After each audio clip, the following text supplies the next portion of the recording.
Welcome to the Explainer. Today, we're diving into something that can absolutely transform how your solar system behaves. We are moving way beyond those basic menu tutorials and quick copy-paste setups you see floating around online. Instead, we're going to dig into the actual physical reality of your inverter hardware. If you really want to know what your system is doing behind the scenes and how to make it work smarter, you are definitely in the right place. Let's get into it.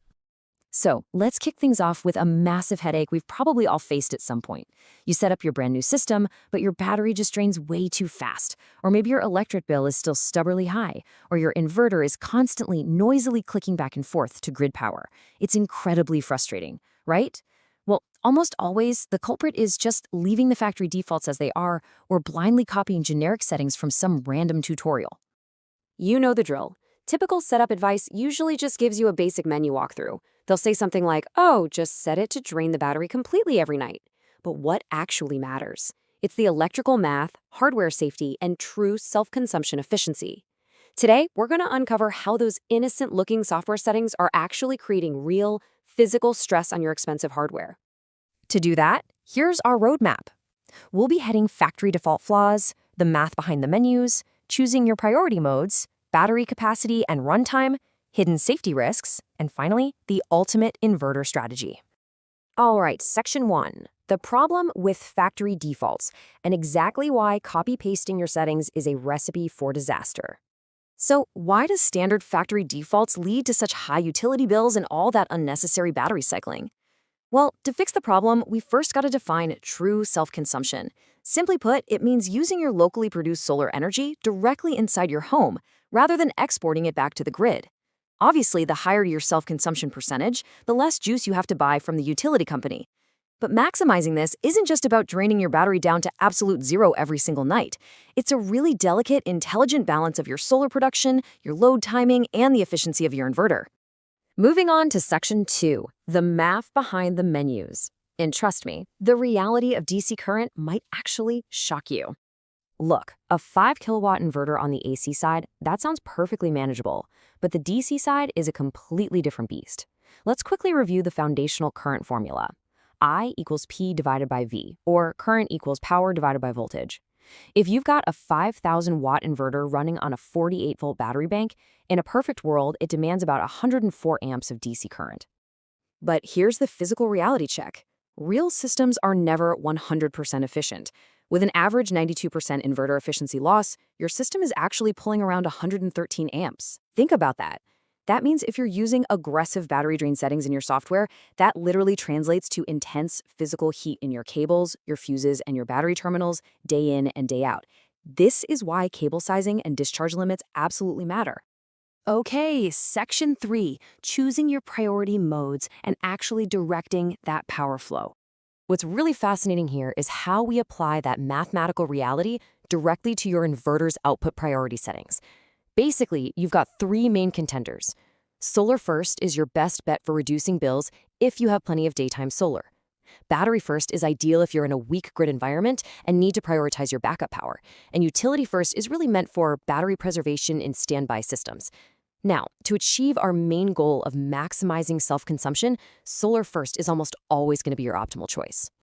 Let's actually trace a watt of power through that solar first logic path. Step 1. Solar powers your household loads directly. We're talking your fridge, fans, electronics, all of it. Step 2. Any excess solar intelligently flows over to charge the battery. And finally, Step 3. The grid only steps in to fill whatever deficit is left over. Setting it up this way physically connects your software menu to how energy actually flows through your house, dramatically minimizing your reliance on the grid. Let's hit Section 4, battery reserve and runtime. Time to calculate your true usable capacity. So what exactly happens to a lithium iron phosphate battery when your self-consumption settings are just too aggressive? Yeah, they tolerate deep discharges really well, but repeatedly draining them down to zero puts massive stress on the system. Imagine we have a 10 kilowatt hour battery. A truly smart setup maintains an 80% usable capacity slice, so that's 8 kilowatt hours, and locks away a 20% emergency reserve.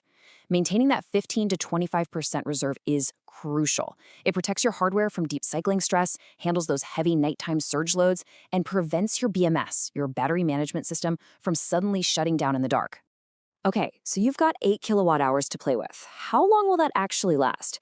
Well, runtime equals battery watt hours divided by load watts. If your nighttime loads average around 800 watts, you simply divide your 8,000 usable watt hours by 800. That gives you 10 hours of theoretical runtime. But, and this is a big but, you absolutely have to remember that real-world inverter losses, idle consumption, and surge loads are always going to chew into that theoretical number. And that runtime ties directly into how you schedule your charging. Effective time of use scheduling takes advantage of cheap overnight utility rates to charge up and peak daytime rates to discharge, which is fantastic for your wallet. But harmful scheduling, that looks like pulling from the grid at night, discharging slightly in the morning, and then recharging from solar a few hours later. That creates these damaging microcycles, and let me tell you, microcycles will silently kill your battery lifespan over the years. Which leads us perfectly into Section 5. Hidden stress and safety risks. The stuff those quick online tutorials usually skip right over.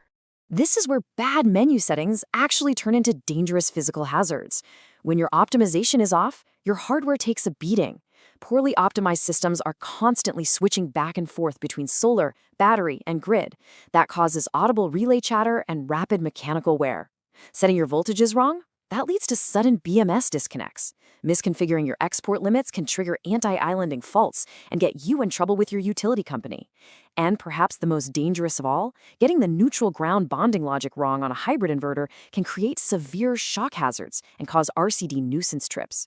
You absolutely must follow your local electrical codes for grounding, folks. Finally, Section 6, the ultimate inverter strategy.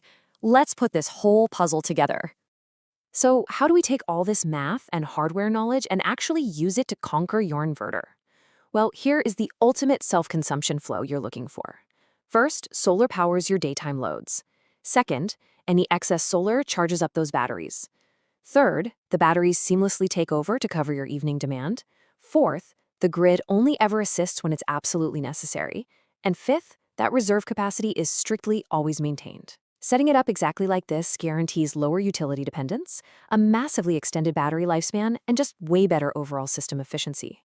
Honestly, if you only remember one single thing from this entire explainer, please make it this. Hybrid inverter menus are not just arbitrary settings, they are energy management logic. Every single menu tweak you make physically alters the current flow, the thermal stress on your cables, and the long-term reliability of your hardware. Understanding the actual math behind those menus is the only thing that separates a rock-solid, stable solar setup from a total nightmare. So over to you. Based on the mathematical reality we just walked through, I gotta ask, what reserve state of charge do you actually use on your system? And when it comes to priority, are you running solar first, battery first, or utility first? Especially if you're running a 48-volt LiFePO4 setup, I highly recommend you go take a hard look at your settings today. Thanks so much for joining me on this explainer, and as always, keep learning.